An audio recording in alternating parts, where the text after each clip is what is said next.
Mesak ngapung luhur jauh di awang-awang. Mebek kanjang-jang na bangun tayang kering rang. Suku na rengaus rajang pematuk na ngelu. Ngapak mega barihi bernatari nyeruwuk.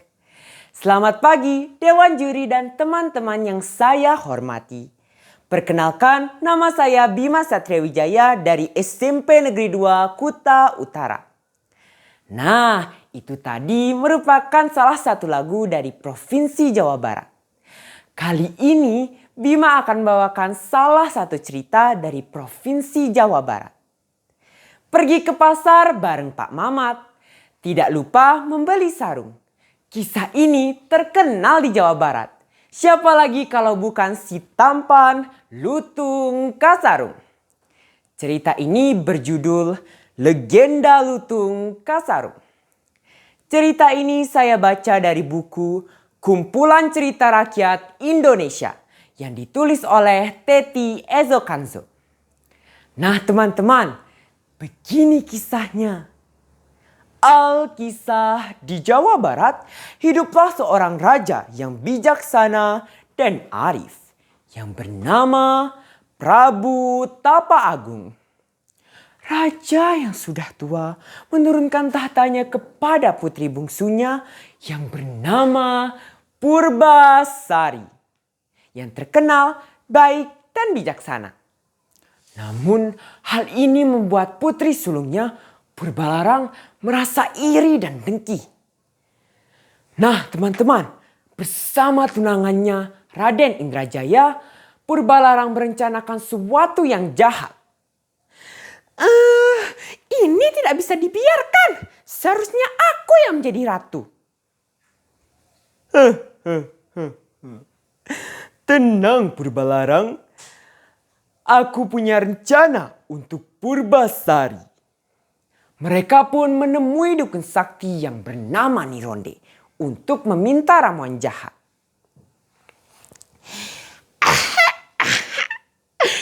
Campurkan ramuan ini ke minuman Purbasari, maka ia akan mendapatkan penyakit aneh. Terima kasih, Nek. Ini emas untukmu. Rasakan kau Purbasari. Keesokan harinya terjadi kegemparan di istana. Ternyata teman-teman, tubuh Purbasari dipenuhi dengan bintik-bintik hitam dan nanah yang berbau anyir. Melihat hal itu, Purbalarang segera berlari ke sang raja. Terhasut oleh perkataan Purbalarang, Purbalarang menjadi ratu. Sementara itu, Purbasari dihantar oleh Pati Uwak Batara untuk diasingkan ke hutan demi menghindari kutukan. Tenang Putri Purbasari, tabahkanlah hatimu. Cobaan ini pasti akan segera berlalu.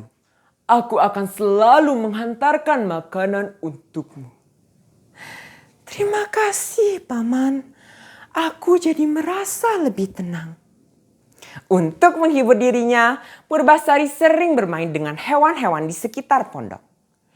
Hingga suatu saat ketika ia sedang bergurau dengan hewan-hewan, tiba-tiba muncul seekor lutung yang berwajah seram. Lutung! Lutung!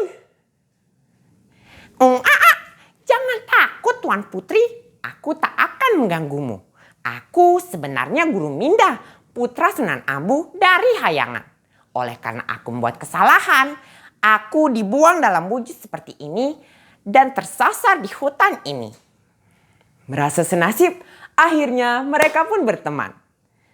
Purbasari memanggil lutung dengan nama Lutung Kasarung, yang berarti lutung yang kesasar. Lutung sering membantu Purbasari. Hingga suatu malam bulan purnama, Lutung nampak berdoa untuk kesembuhan Purbasari. Doanya pun terkabul. Tiba-tiba tanah di sekitar Lutung mengeluarkan air yang jernih, sejuk, dan harum. Dan menjadi sebuah telaga. Ketika matahari menyingsing, Lutung mengajak Purbasari ke telaga itu. Menceburlah dan mandi di telaga ini. Niscaya penyakit Tuan Putri akan segera sembuh. Purbasari pun menuruti perkataan Lutung. Perlahan-lahan bintik-bintik hitam yang memenuhi tubuh Purbasari pun menghilang. Suatu hari ketika Pati Uwak Batara hendak menghantarkan makanan untuk Purbasari, ia dikejutkan oleh penampakan Purbasari yang telah sembuh. Ia pun mengajak Purbasari kembali ke istana. Tetapi teman-teman, Purbasari membuat persyaratan. Aku mau pergi ke istana, tapi dengan satu syarat. Lutung harus ikut bersamaku kembali ke istana. Akhirnya Purbasari pun kembali ke istana. Betapa terkejutnya Purbalarang melihat adiknya itu yang telah sembuh.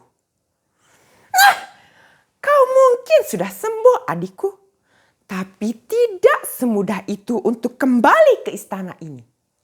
Aku mempunyai 2 syarat untuk menunjukkan siapa yang lebih baik.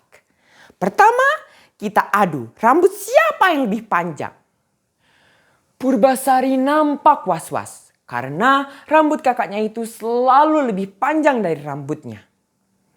Benar saja, rambut Purbalarang jauh lebih panjang dari rambut Purbasari.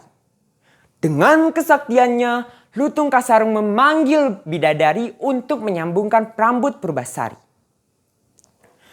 Nah teman-teman, dan akhirnya perlombaan ini pun dimenangkan oleh Purbasari.